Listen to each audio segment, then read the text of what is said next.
Welcome to Canada's most irreverent talk show. This is the Andrew Lawton Show, brought to you by True North.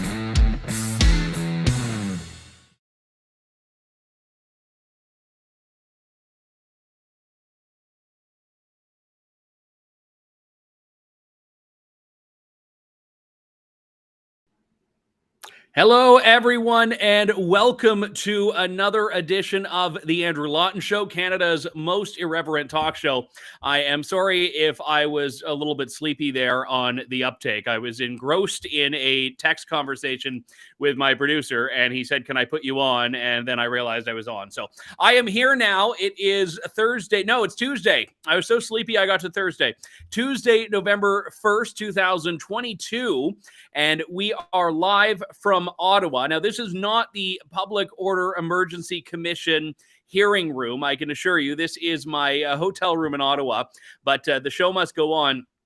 And interestingly enough, I should say that the commission hearing is still underway right now. Bridget Belton, who's one of the early Convoy organizers, is testifying right now.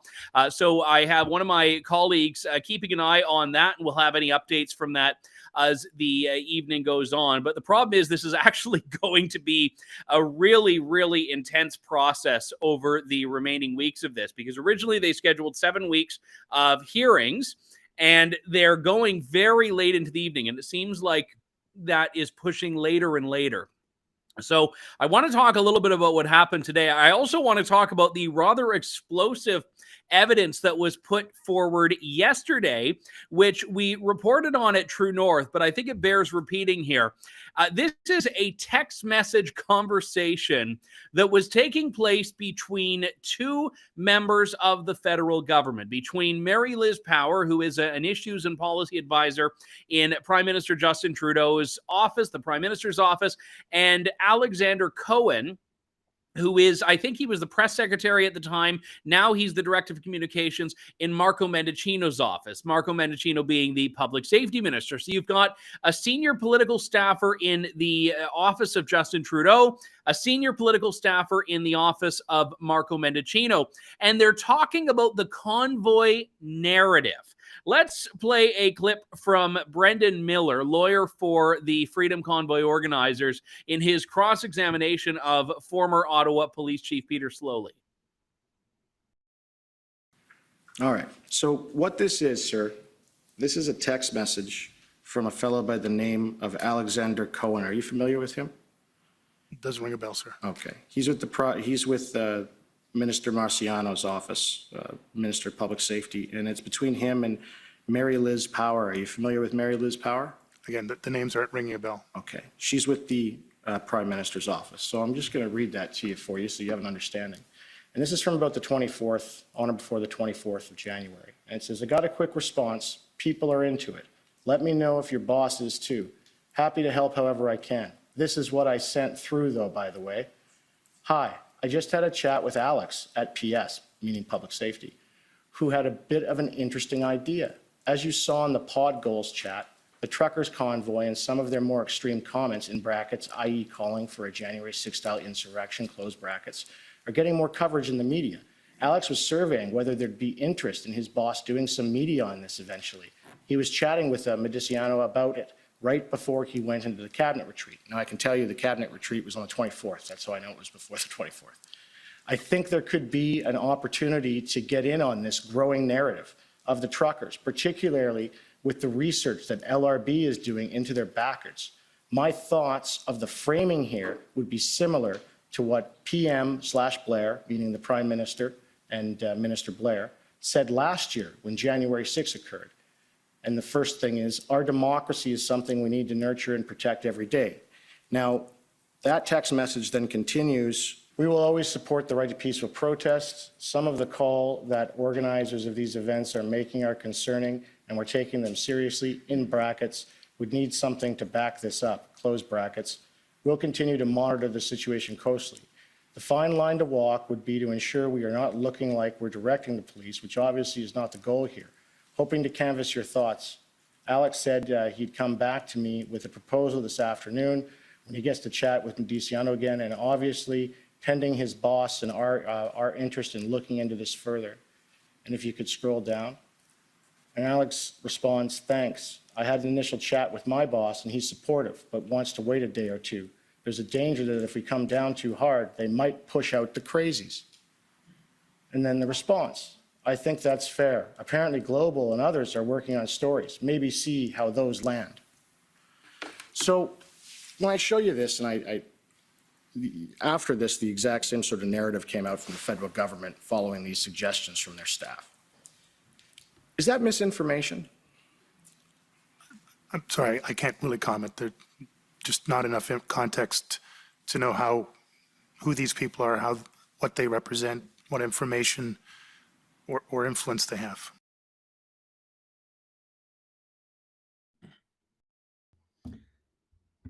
So that was a pretty surgical way of doing it. Now, Peter Slowly, of course, says he can't comment on it, but you can see if we put those text messages up on the screen there, it's actually remarkably candid how these two political staffers engage with each other. Mary Liz Power says that, it's all about getting in on this narrative. Now, what is this narrative, you ask? Well, that narrative is that the truckers are extreme. She says it's a narrative that outlets like Global and others are about to start doing more stories on. I wonder how the Prime Minister's office knows what stories the mainstream media is working on that are going to be damning to the truckers.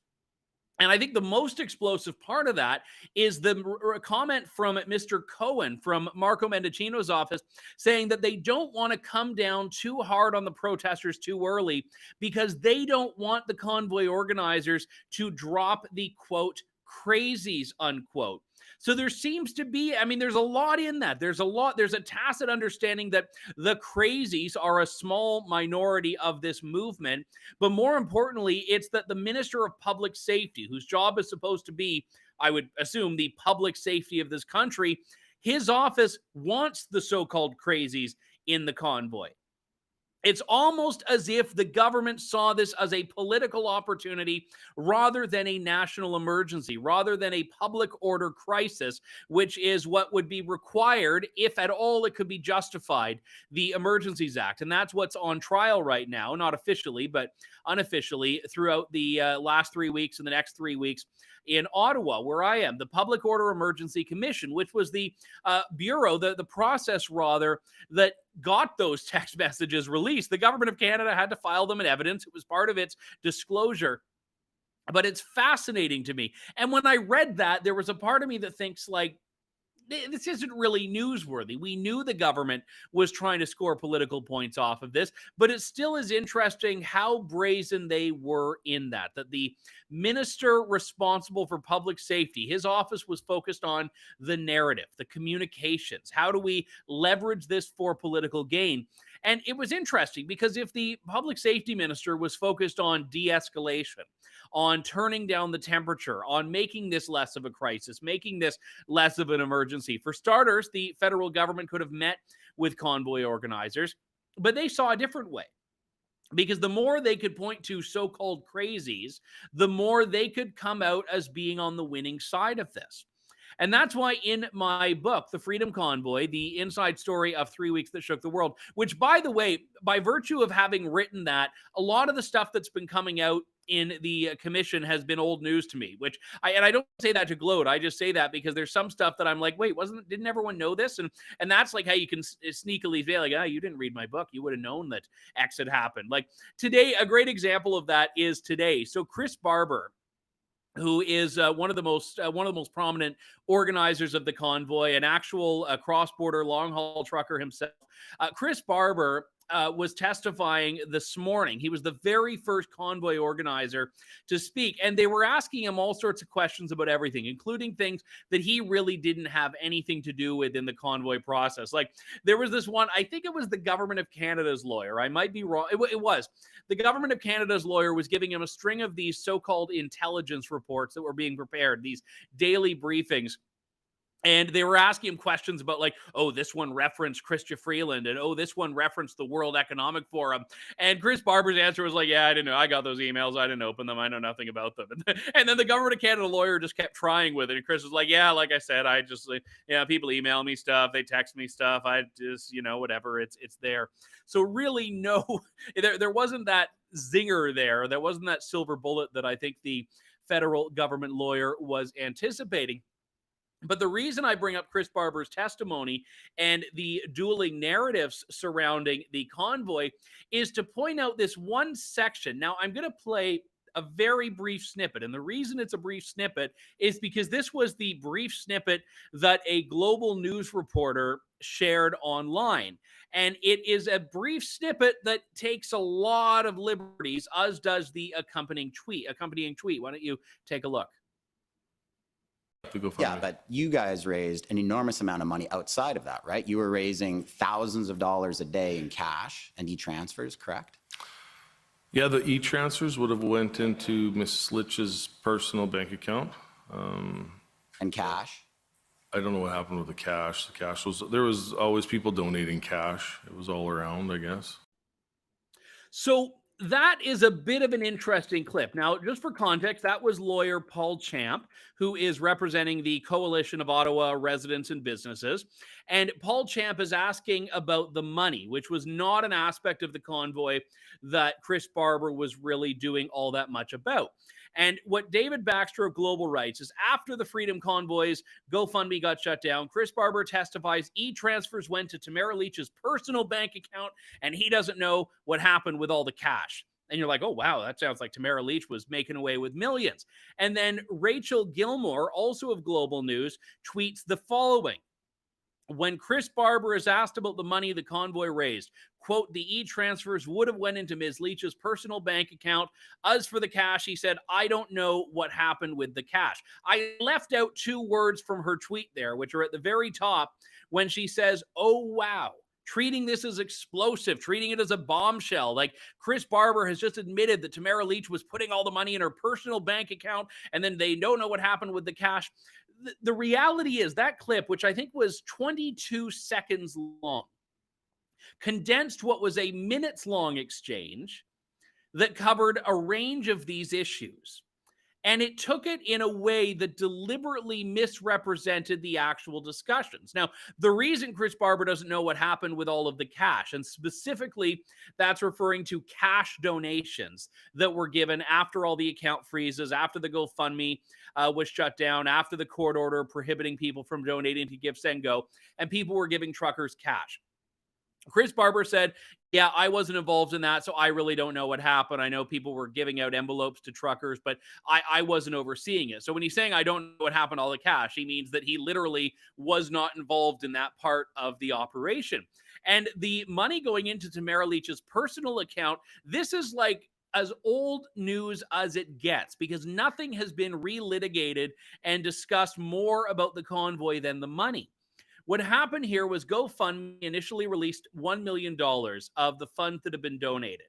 They didn't have a corporation set up at this early stage, so the GoFundMe needed to give it to someone. So Tamara Leach was the one who set up the account. They had a plan in place to distribute the money.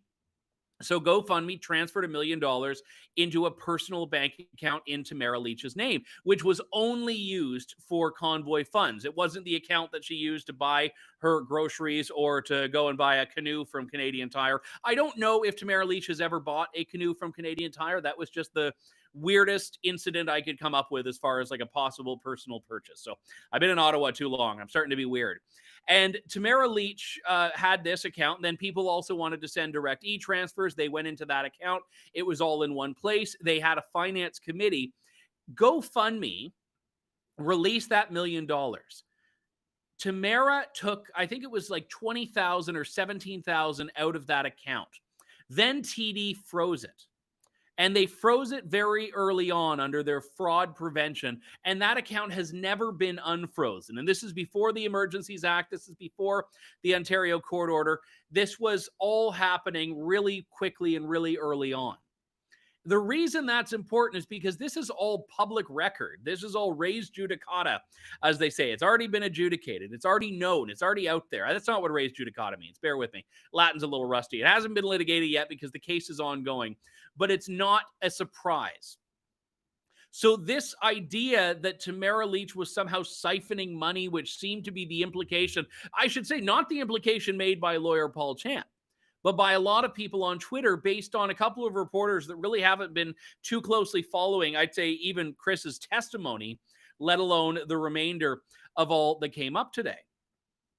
So what's happened here is the Convoy organizers are finally speaking. They're finally telling their story. And in doing so, it is completely shattering this narrative that we know Justin Trudeau's office and Marco Mendicino's office were trying to peddle alongside the mainstream media of this being a protest that was rooted in extremism. And Bridget Belton, who I believe is testifying at this moment, one of the things she said just before the show started, I have to share here, because one of the lawyers asked her what she saw in Ottawa, what she saw. And this was her answer. What were you seeing in Ottawa on Wellington Street? Love, unity, people happy. This had been 2 years. People had been suppressed. 2 years. People were struggling. 2 years that our government had told us, shame your family. Do not allow them to come to Christmas. Do not allow them to come at Easter. Do not allow them to come to your home if they are not vaccinated, if they don't wear a mask. There was a lot of hate in Canada, and the Toronto Sun supported it, or the Toronto Star, excuse me, supported it. People were evil towards each other, and that is not what I saw in Ottawa. I saw love, I saw unity, I saw Quebec with Alberta, I saw Ontario with Quebec, hugging. I saw people happy. It was the best thing that happened to our country in 2 years. She saw love, she saw unity, she saw Quebecers, she saw Albertans, she saw Ontarians, she saw them all together, and she saw people that were happy. Does that sound like the menacing group of extremists that warrant a crackdown? And it's interesting, there's been a lot of discussion about the effect that the convoy had on residents of Ottawa and businesses in Ottawa. And I think these are absolutely concerns that are worth hearing about. I don't like this binary that nothing bad happened, that no one was uncomfortable, that no one was... I don't like some of the really bizarre and extreme language like traumatized and phantom honking and all of that. But there were certainly effects. It was disruptive, and no one can say otherwise. But I want to hear more testimony on how transformative it was. And I want to talk about this in two different contexts. I'll play a clip first because I do want to be very diligent in reporting what's been happening at the Public Order Emergency Commission hearings. But I also want to offer my own thoughts on this after. This is a clip from Chris Barber, one of the convoy organizers, who talked about... Actually, I'm going to play two clips here. The first clip is, I think, an interesting one of just him talking about his vaccination status, because I want to put a human face on how vaccine mandates affect people. People like, again, Chris Barber, who was fully vaccinated, but was still one of the leaders of this national protest against vaccine mandates. Take a look.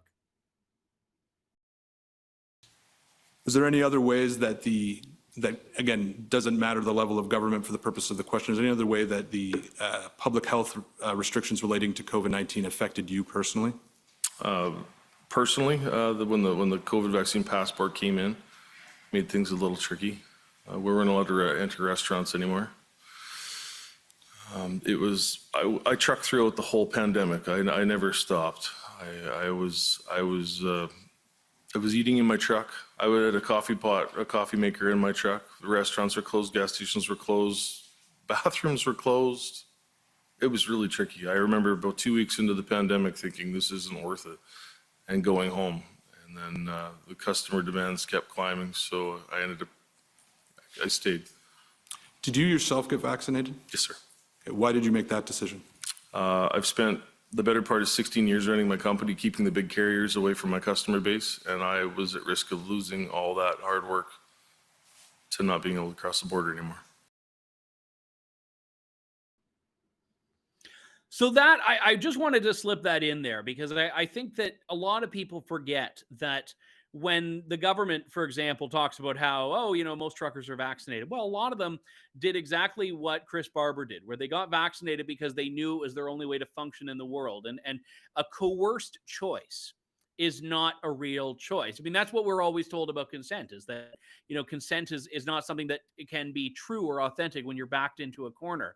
And that was the case with a lot. And I don't want to put words into Chris Barber's mouth. You can hear what he said in his own language. But I wanted to go back to that idea of the transformative effect of the convoy. So Bridget Belton, a woman who was at her wit's end, and I posted a clip on Twitter. I won't play it here because it's very long. It's like 5 minutes.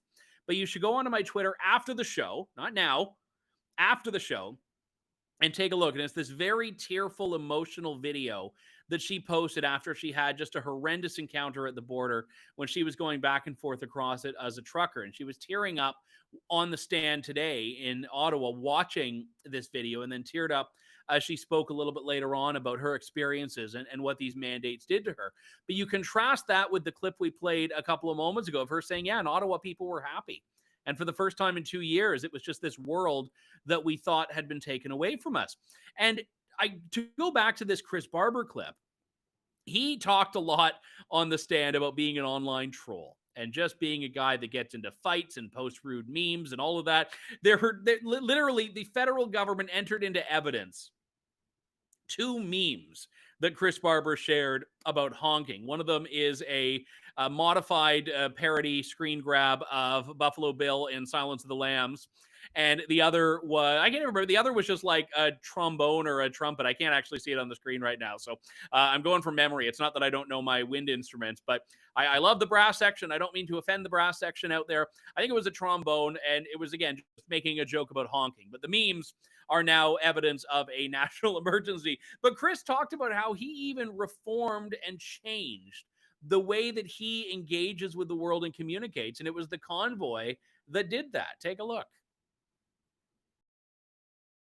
This media report says that you texted to Miss Leach, I know he's had issues. I've got skeletons in the closet too. Do you see that? Yes. Do you recall texting that to Miss Leach? Yes. Okay. What were the skeletons in your closet? Well, like I've said before, I've been an internet troll for many years. At this point in time, was there anything in particular that concerned you about what you had done on the internet? Nothing that was related to the convoy. What about things that were unrelated to the convoy? Yes. What concerned you? I used to post nasty, distasteful memes via share memes or just posting online in a negative way. And it's the Commission's understanding that some members of the media identified certain Facebook posts that you had made and had reported on them or tweeted about them. Is that something you were aware of at the time? Yep, they've been circulated for quite some time. Okay. And these include Facebook posts that contained racist and anti-Muslim comments. Is that a fair characterization? Yes. Okay.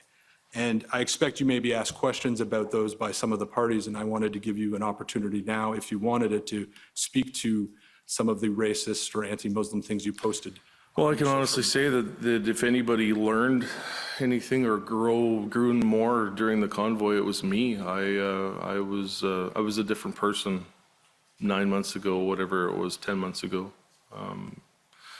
Coming out here and seeing the amount of love and the people of all different colors, all different race, everything. It was such a diverse crowd of people here. There was. So there were so many tears, there was so many hugs, there was so much laughter, there was so much, it changed the person, it changed me. How did you change? It humbled me. Yes, it made me realize that a lot of those stuff that I used to post on the internet before was very distasteful, and there's a better way to do it. So that, I think, is so key here. And if I can just sort of wrap up that strain of thinking on this. When I was writing my book, I interviewed, as many of you know, I've talked about it a bit before, so many of the organizers and volunteers at all levels. I interviewed people that were just ordinary truckers, people that went out to support them on overpasses, people that had very key roles in the operation. I couldn't speak to everyone, but the one thing that I really took away from it, and one of the reasons it was so difficult, is that like every interview I did, with few exceptions, would go hours and hours and hours. And it was because these people just absolutely were transformed and changed by this chapter, by the Convoy. And it was so meaningful in their own lives, and it was so meaningful to the country. And that story was one of the reasons I wrote the book. And it's a story that has been completely absent from the mainstream media coverage. Up until today, it's been completely absent from the Public Order Emergency Commission's hearings. And I think it has to be one of the enduring parts of this whole thing. When you hear from people like Bridget Belton and people like Chris Barber, and later on from Tamara Leach, people that had lost hope in very real ways in the country that they've called home for their entire lives. And then the Convoy comes along and they feel something again. And that is seen by Justin Trudeau as a political opportunity, an opportunity to wedge people he doesn't like. And they do that by pretending that it is a national crisis and a public order emergency is absolutely shameful. We're going to shift gears here a bit. I want to bring in my very good friend and fellow, I don't even know, independent media guy, just seems too trite, but I'll say independent media titan, Aaron Gunn, who hails from the West Coast. Aaron, good to talk to you. Thanks for coming on today. Great to chat with you as well, Andrew. It's great to be here. So just on I want to get to your documentary, Vancouver is Dying, in just a moment, but you're a BC guy. And I think oftentimes BC gets very misunderstood by the rest of Canada because you really have two provinces there. You've got Vancouver and then you've got the rest of British Columbia, and the political culture is very different. But a lot of people forget the Convoy originated in Delta, BC, and obviously more people joined in Alberta, Saskatchewan, but it was a very key part of this. And I was wondering just how that story in BC has unfolded outside of like the downtown Vancouver bubble. Yeah, well, BC, I mean, you mentioned it's two provinces in one. It's arguably three or four, I suppose. You got the interior, you got Vancouver Island. And then to your point, where it started in Delta there, yeah, I think there's been a lot. BC is a weird place because we've had some of the most repressive vaccine mandates in the country, but also had some of the most relaxed other COVID restrictions, I guess you might call. I remember in Ontario, you guys were shutting down restaurants, and for the most part, everything in BC was pretty relaxed. So it's kind of a two-faced approach here in BC. But I think it's, for the most part, this was a Canadian story, and what was happening in BC was happening in Alberta, Saskatchewan, Ontario, Quebec, obviously, Atlantic Canada. So I don't think there's anything specific to BC, just the same sort of thing that was happening everywhere else. One of the stories, I think, of the pandemic, which has not been fully explored yet, I think more and more people are starting to talk about it, is how the lockdowns, the get to COVID zero cases, exacerbated all of these other issues. I mean, we've heard anecdotally, and there's been some data about this, of drug overdoses, suicides, mental health, domestic violence. A lot of these issues, I mean, specifically on drugs, are very real issues in BC. And I was wondering if you could speak in general and in Vancouver specifically about whether these things have just gotten worse because they've always been getting worse in the last few years, or whether you think there is a connection between that trend and the lockdown issues that we've seen elsewhere.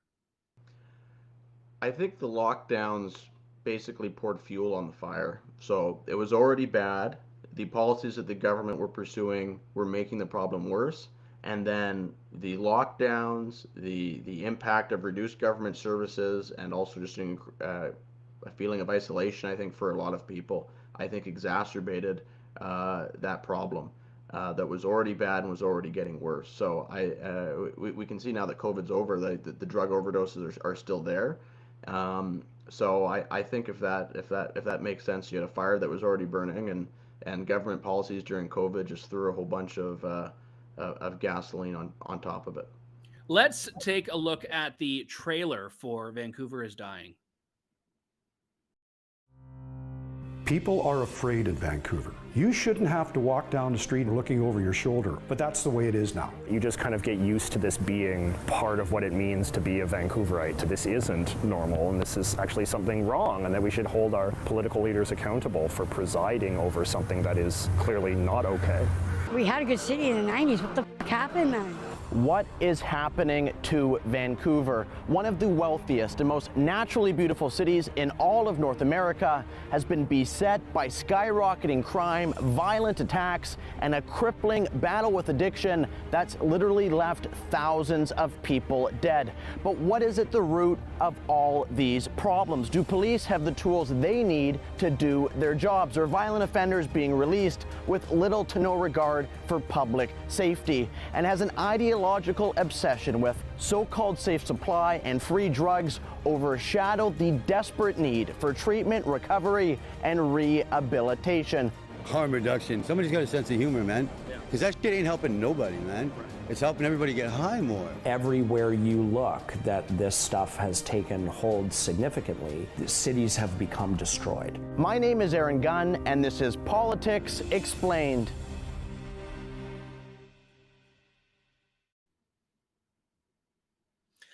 The whole thing is incredibly well done, not just the trailer, but I think the trailer gives people a sense of it. It's made, I think, a pretty significant impact already. I think you had the Premier of Alberta, Danielle Smith, share it just a couple of days ago. Let me ask you, first off, why you did this and what the overarching message is of it. Well, I think like some of the other journalism I do in this series specifically, it was an issue that confounded me, and I wanted to know why, as someone who's lived in British Columbia, coastal BC especially, over the past 20 years, and watched as this problem has gotten worse and worse. Homelessness, drug overdoses up from, when the problem was supposed to be bad 20 years ago, 150 deaths per year, now up to over 2,000. What's going on? Why are we pumping more and more money at this problem and nothing is getting better? And then you saw one of the side effects of this, or the symptoms, with crime has just absolutely been exploding here. There's 4 violent random stranger attacks every day in the streets of Vancouver, where random people are just getting attacked. This isn't gang related or anything like this. So what is happening? And trying to kind of peel back the curtain and look past some of the kind of the same mainstream media talking points and figure out what's actually going on. And like you said, it's just it's been explosive, and I think it's getting close to 2 million views now.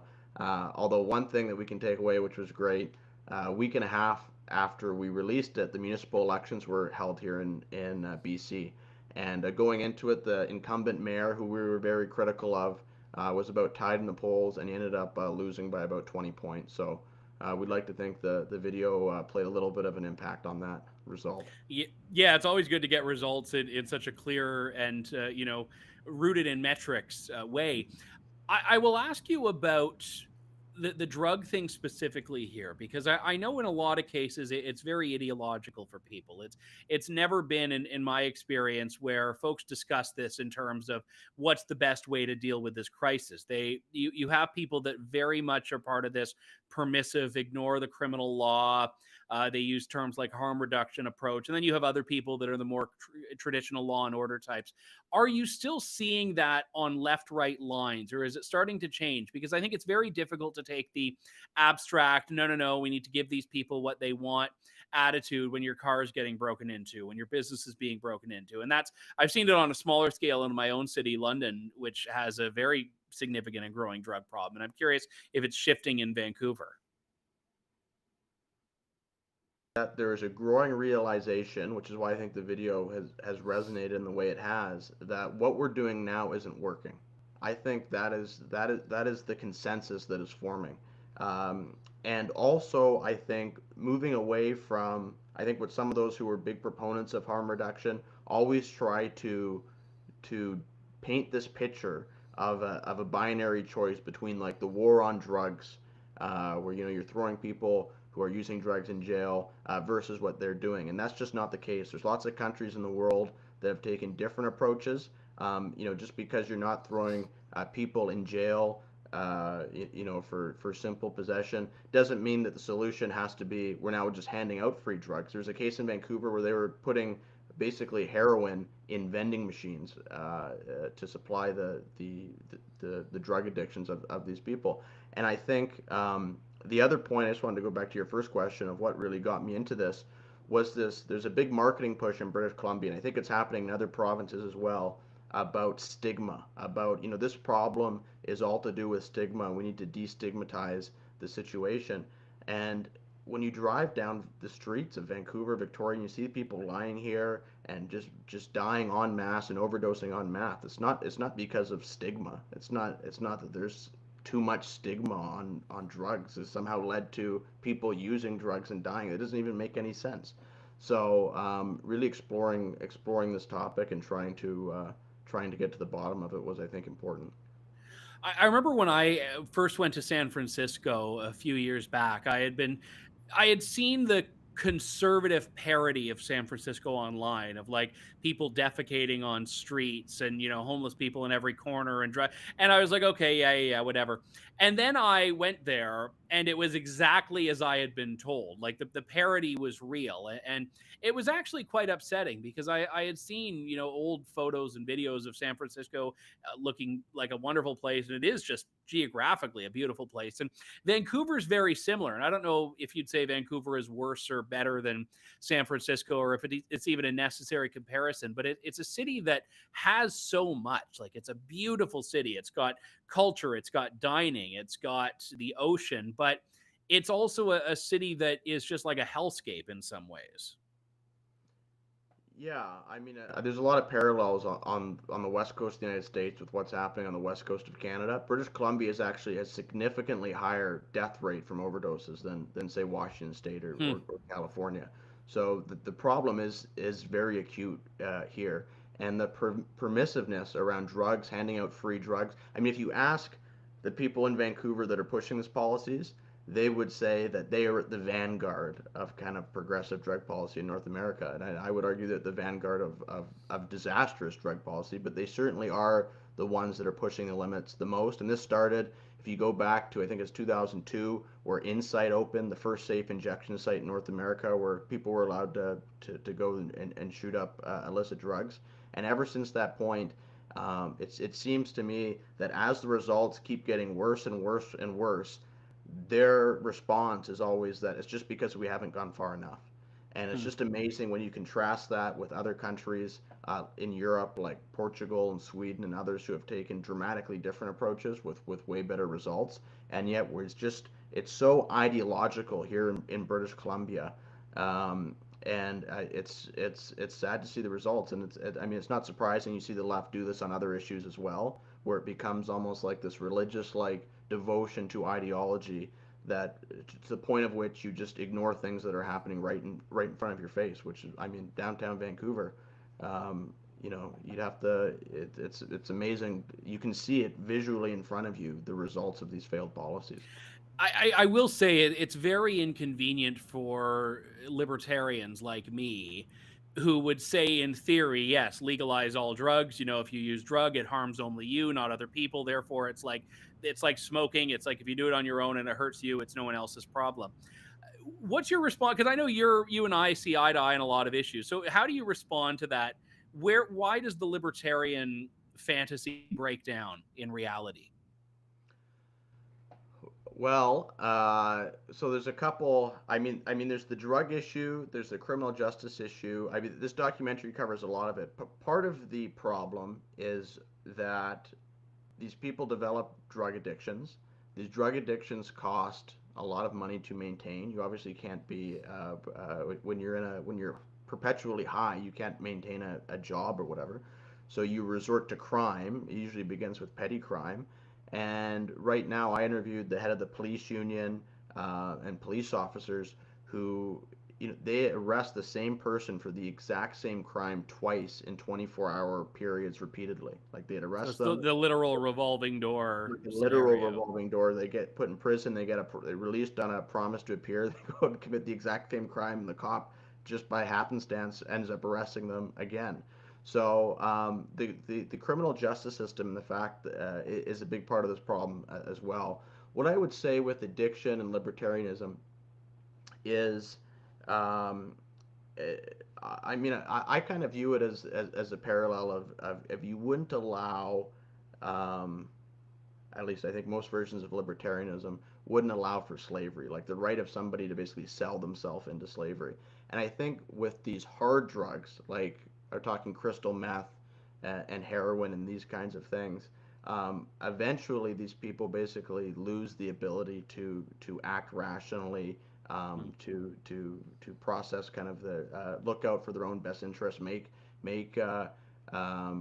the addicts that I interviewed would talk about, they would commit crimes and do things that morally they would never have otherwise done or were never raised. It just becomes your sole focus in life is achieving the next high, and everything ends up revolving around that. And I just don't think that's something that is really sustainable in a free and open society. I think there should be as few rules as possible, but we still need certain rules, or else things descend into chaos and anarchy, like we're seeing in parts of Vancouver. Where can people watch the documentary? People can watch the documentary on YouTube. So you can type in Vancouver is Dying on YouTube, and it should pop up, or you can visit my channel, which is youtube.com/AaronGunnBC. And you should definitely give Aaron a follow on YouTube anyway. But do check out the documentary. It's a great one. Aaron Gunn, great to see you as always. Thanks for coming on today. Thanks for having me. All right, that was Aaron Gunn, independent media tycoon. That's the term I'm using.